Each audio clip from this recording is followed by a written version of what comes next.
DNA मित्रों, शिक्षा के पवित्र उद्देश्य में लूट और लालच की मिलावट कर दी गई है। मित्रों, मिलावट एक अखिल भारतीय स्तर की गंभीर समस्या है। खाने पीने के सामान से लेकर जीवन रक्षक जो दवा है उस तक में मिलावट की जा रही है। लेकिन अब हम जिस मिलावट के बारे में बताने जा रहे हैं वो सबसे खतरनाक है। ये धर्म और आस्था में मिलावट है। ये 125 करोड़ हिंदुओं के धर्म ग्रंथ में मिलावट है। अधर्मियों ने उस भागवत गीता में मिलावट कर दी है जिसका एक एक श्लोक सनातनियों की श्रद्धा का स्रोत है। मित्रों, ये बहुत खतरनाक इसलिए भी है क्योंकि गीता में भगवान श्री कृष्ण ने जो कहा उसे किसी और के नाम पर लिखकर सीधे साधे सनातनियों को भ्रमित करने की साजिश हो रही है। इसीलिए अब हम गीता के नाम पर हो रहे महापाप का विश्लेषण करेंगे। मित्रों, भगवत गीता के 18वें अध्याय के 66वें श्लोक में भगवान श्री कृष्ण कहते हैं कि सब कुछ छोड़कर मेरी शरण में आओ, मैं तुम्हें सभी पापों से मुक्त कर दूंगा। जिस गीता में भगवान श्री कृष्ण इतने उदार भाव से पापियों को संदेश दे रहे हैं, उस गीता में उन भगवान श्री कृष्ण के नाम पर मिलावट की जा रही है। और ये हो रहा है तेलंगाना में, जहां अध्यात्म और मिशन के नाम पर गीता के संदेश को संशोधित किया गया है।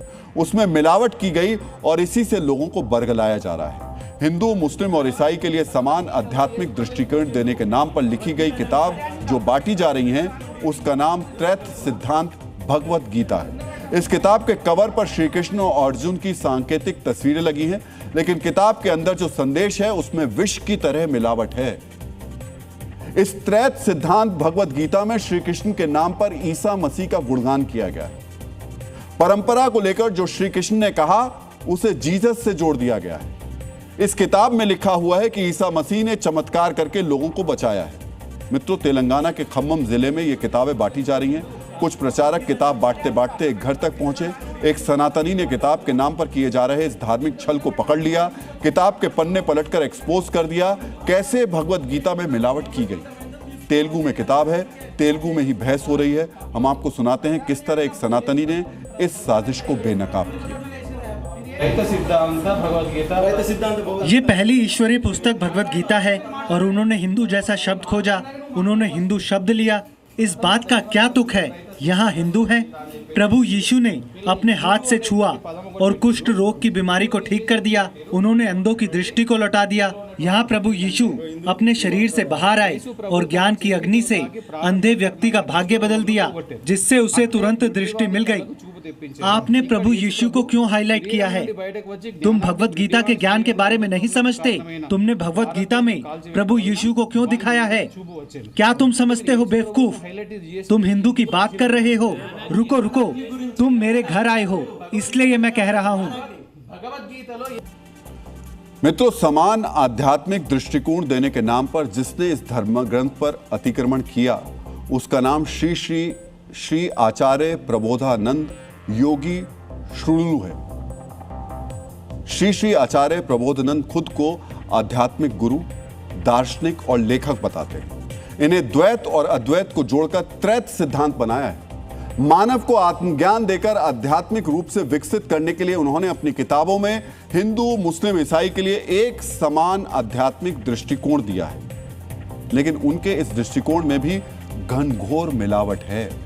यह मिलावट इस दर्जे की है कि प्रारब्ध पर जो बात श्री कृष्ण ने कही उसे जीसस के नाम पर बता दिया गया।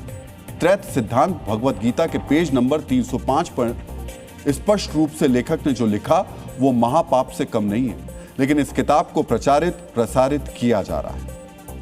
भोले भाले सनातनियों को यह बताने की कोशिश हो रही है कि जीसस से पहले कोई नहीं हुआ बड़ा।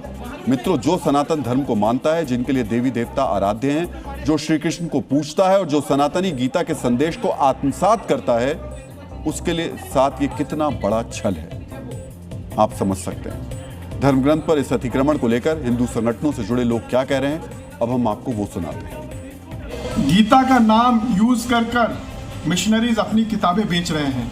ये बहुत ही अन्यायपूर्ण है। हम सरकार से ये डिमांड करते हैं कि भगवत गीता जो भगवान कृष्ण का कथन है, कि वचन है, गीता का नाम कोई भी इस तरह से यूज ना कर सके और इसके ऊपर में इमीडिएटली रोक लगनी चाहिए। त्रैत सिद्धांतम के नाम पर क्रिश्चियन मिशनरीज हिंदू धर्म पर हमला कर रहे हैं। ये संगठन भगवान कृष्ण और जीसस को एक बताने का झूठ प्रचार कर रहे हैं। ये संस्था के ऊपर तेलुगु राज्यों में, दोनों तेलुगु राज्यों में number of cases already criminal cases file हुए, मगर अभी तक गवर्नमेंट की तरफ से, पुलिस की तरफ से कुछ एक्शन नहीं है। सोचिए, गीता के 2 उपदेश सनातन धर्मियों को हजारों साल से राह दिखा रहे हैं। उसे समान आध्यात्मिक दृष्टिकोण बताकर जीसस का बताया गया। ये समान आध्यात्मिक दृष्टिकोण नहीं, विचारों का धर्मांतरण है। ये पाप है, ये सनातन धर्मियों को भ्रमित करने की साजिश है।